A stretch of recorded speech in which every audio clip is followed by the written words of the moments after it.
By late April 1945, Berlin was dissolving into dust.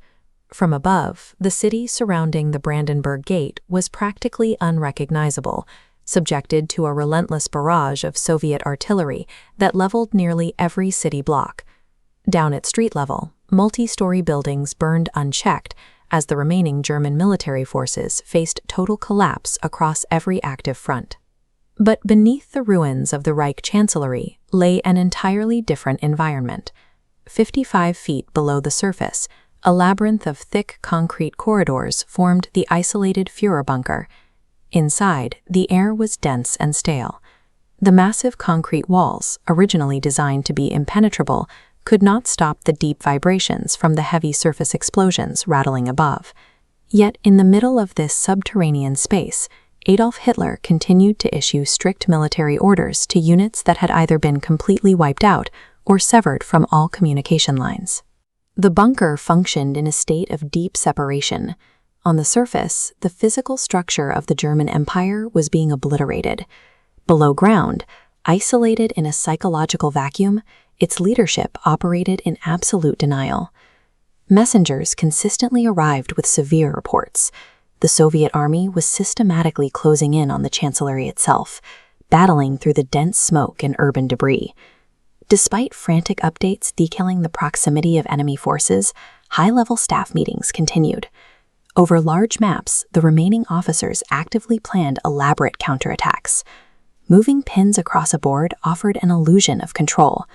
These commands were completely detached from reality, the desperate psychological defense of an administration trying to manage a war that was already lost.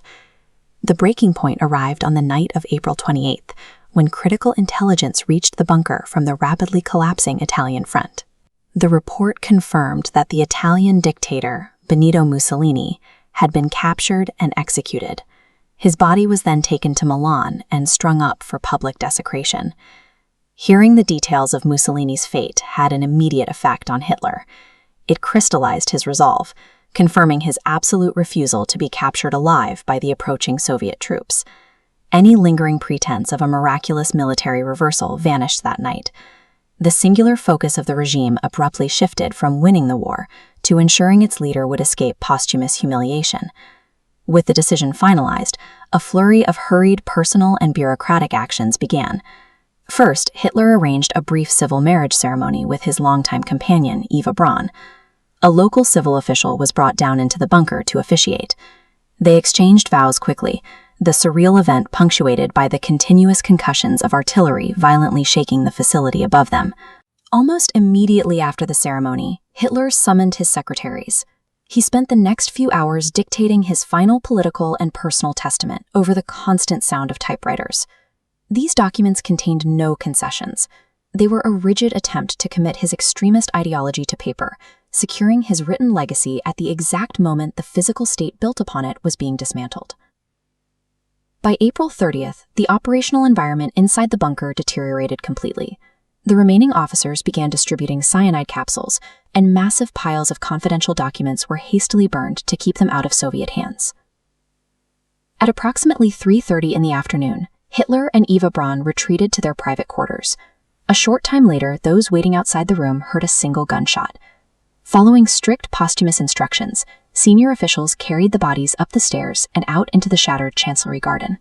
They poured petrol over the remains and set them alight, but the Soviet shelling in the immediate area was so intense that standing outside to ensure the cremation was fully completed proved nearly impossible. News of the death traveled fast. Without the dictator to anchor it, the rigid military discipline of the Führerbunker dissolved in minutes.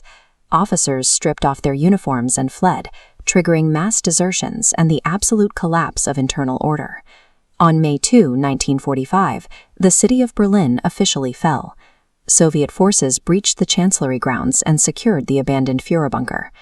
Soviet investigators immediately took control of the site. They meticulously documented the debris, collected forensic material, and began interrogating the few surviving witnesses who hadn't escaped the complex.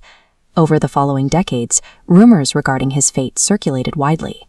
However, by cross-referencing eyewitness testimonies with early wartime documents and forensic findings, historians definitively confirmed the suicide, dismantling the persistent conspiracy theories. Today, the physical space that housed these final chaotic days has been intentionally erased. The underground chambers were sealed off, filled in, and paved over to prevent the area from becoming a shrine. Now, nestled in a quiet residential neighborhood, only a single modest information board marks the location of the former bunker. It does not commemorate a victory. It stands as a quiet, definitive proof that totalitarianism does not end in triumph. It collapses, leaving behind nothing but ruins and the heavy cost of millions of lives.